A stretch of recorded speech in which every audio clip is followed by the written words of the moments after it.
आपका स्वागत है मेरे चैनल जीशान क्रिएटर 13 में। तो आज मैं बताने जा रहा हूँ कि दुनिया में कोई भी चीज़ होती है तो अल्लाह के हुक्म से होती है। तो खास करके मैं आज कोशिश करूँगा कि कुछ अल्लाह की चर्चा कर सकूँ। अल्लाह किस तरह से मतलब अपने बंदों को ख्याल रखते हैं उनका, और हर चीज़, सुख दुख, गरीबी अमीरी, हर चीज़ जो दुनिया में हो रही है सब मेरे अल्लाह के हुक्म से ही होता है। तो इसी चीज़ को लेके बात एक बात मैं बताऊंगा। एक दरवेश था। दरवेश दरवेश आप लोग जानते होंगे दरवेश किसको कहते हैं? बता दो कि मतलब जो दर्शकों को समझता नहीं होगा। हाँ, दरवेश कहते हैं फकीर को। तो फकीर वो ऐसे नहीं, कुछ फकीर का जो स्वांग ओढ़ लेते हैं, भेष ओढ़ लेते हैं, भेष बना लेते हैं और नकली फकीर होते हैं, ऐसे फकीर नहीं। जो सही मायने में जो फकीर होते हैं पूरी जिंदगी अपनी कोई चीज में सिर्फ जीते हैं अल्लाह के नाम से, और मांगते हैं और किसी से मांग के ही खाते हैं, और अपने अल्लाह के याद में रहते हैं, और कुछ कोशिश करते हैं कि बस अपने अल्लाह के याद में रहते हैं, और अच्छाई अच्छाई का काम करते हैं और अच्छाई दुनिया में फैलाते हैं।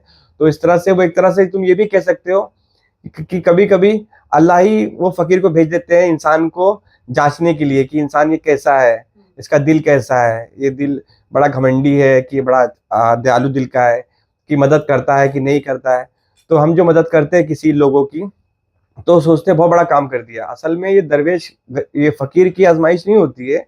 ये आजमाइश तो इंसान की खुद की होती है कि वो कैसे बिहेव करेगा, कैसे वो बर्ताव करेगा, कि उनको कुछ अच्छे से जवाब देगा, पैसा देगा। तो इस तरह से अल्लाह इंसान को आजमाते हैं। तो एक दरवेशमंद फकीर था, और वो बस अपनी धुनकी में चला जा रहा है, जो अल्लाह करे सो हो, जो अल्लाह करे सो हो, जो अल्लाह करे सो हो, जो अल्लाह करे सो हो। ऐसे ही मतलब उस अपनी पढ़ते पढ़ते बात बोलते बोलते लाइन दोहराते दोहराते चला जा रहा है। और एक कोई सरफिरा आदमी था, पत्थर लेके सर पे धर मारा उसके सर पे। तो जो दरवेश था वो पलट के देखा ऐसे, तो वो जो सरफिरा इंसान था, आदमी, तो वो बोला मुझे क्या देखते हो, जो अल्लाह करे सो हो।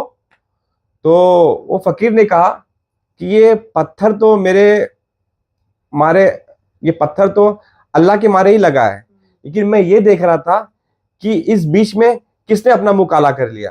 ये पत्थर तो अल्लाह की तरफ से आया है, लेकिन जो पत्थर तूने मारा है इसका आबो अवाल, ये पत्थर तो अल्लाह के घर से आया है, अल्लाह की तरफ से, लेकिन इसका आबो अवाल वो किसके खाते में आ गया है। तो वो हिसाब कहेंगे, या तो ये उसका किसके खाते में ये बुराई आ गई, किसका मुकाला हो गया, उसके ये बुराई किसके खाते में आ गया है। तो वो मैं देख रहा था। तो ऐसा मतलब ये बात था। तो हम आज देख रहे हैं कि जैसे कि कुछ भी मतलब एक, क्योंकि दुनिया में कुछ भी एक पत्ता भी हिल रहा है तो वो अल्लाह की मर्जी से हिल रहा है। अगर वो एक अगर अल्लाह नहीं चाहेंगे तो एक पत्ता भी नहीं हिल सकता है।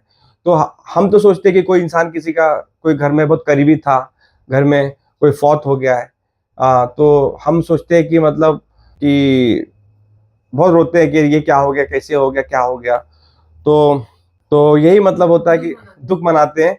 लेकिन वो फौत हुआ है, भले उसको कुछ था, लेकिन वो फौत तो अल्लाह के हुक्म से हुआ है। कि नहीं तो कोई समझ सकता है कि मतलब कि अल्लाह के बगैर भी कोई है कि जो मतलब वो किसी की जान ले ले? नहीं, जो भी हो रहा है तो अल्लाह के हुक्म से ही हो रहा है। चाहे वो क्यों ना हमें वो शय ना गवार जमे, लेकिन वो हो रहा है तो अल्लाह के हुक्म से ही हो रहा है।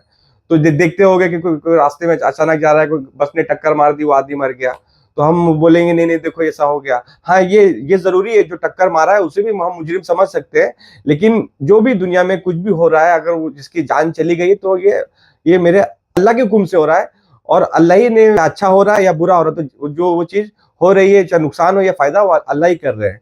तो ये चीज पे जब इंसान ये सबर कर लेगा ना, तो समझो उसका दर्जा बुलंद हो जाएगा। कोशिश हमको ये करना चाहिए कभी किसी को बुरा ना करें, हाँ, कोशिश करना, अच्छा ही करते रहो, और कभी गुड बुक्स में आप बैड बुक्स हाँ, में ना।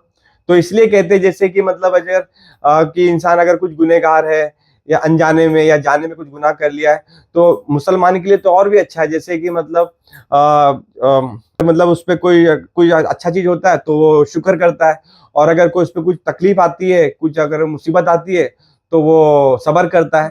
तो इस तरह से तो उसका, जब वो कुछ तो शुक्र करता है तो भी उसका दर्जा बुलंद होता है, और कुछ अगर उसको तकलीफ होती है तो वो तकलीफ में भी अल्लाह का अल्लाह का नाम लेता है, सब्र करता है, तो इस तरह से उसका और दर्जा बुलंद होता है। जैसे कि इंसान अगर दुनिया में अगर कुछ जाने अनजाने में गलती करता है तो उसको अल्लाह ताला यहीं धुल के उसको साफ करके उसको यहीं पे उसको खत्म कर देना चाहते हैं। तो ये अल्लाह की तरफ से आजमाइश है, ये भी अल्लाह की एक रहमत है।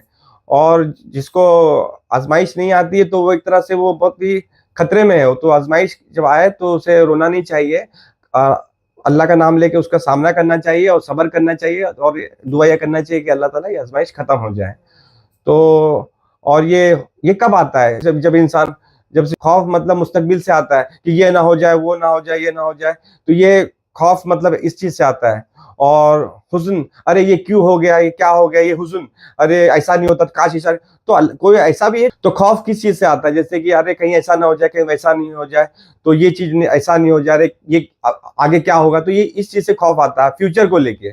और हुज़्न, अरे कहीं अंदर अंदर कुछ तकलीफ हो गई तो कुड़ रहे, ऐसा क्यों हो गया, वैसा क्यों हो गया, तो ये हुज़्न कि अरे काश ऐसा हो जाता था, काश ऐसा हो जाता था, तो ये चीज मेरी बच जाती थी, अरे ऐसा मतलब किसी की जान नहीं जाती थी। तो ये इंसान ये सब सोच सकता है क्योंकि इंसान का दिमाग बहुत छोटा है, लेकिन मेरे अल्लाह जो बहुत बड़े पूरी दुनिया में, जो इंसान सोच भी नहीं सकता है। तो इस चीज को इंसान को मन में ही वो सदमा ले रहा है, कुड़ रहा है कि अरे ऐसा नहीं होता, वैसा नहीं होता था, तो मैं काश ये चीज बच जाती थी। तो ये चीज ऐसा इंसान के हाथ में नहीं, ना फ्यूचर, ना पास, ना और ये सब। तो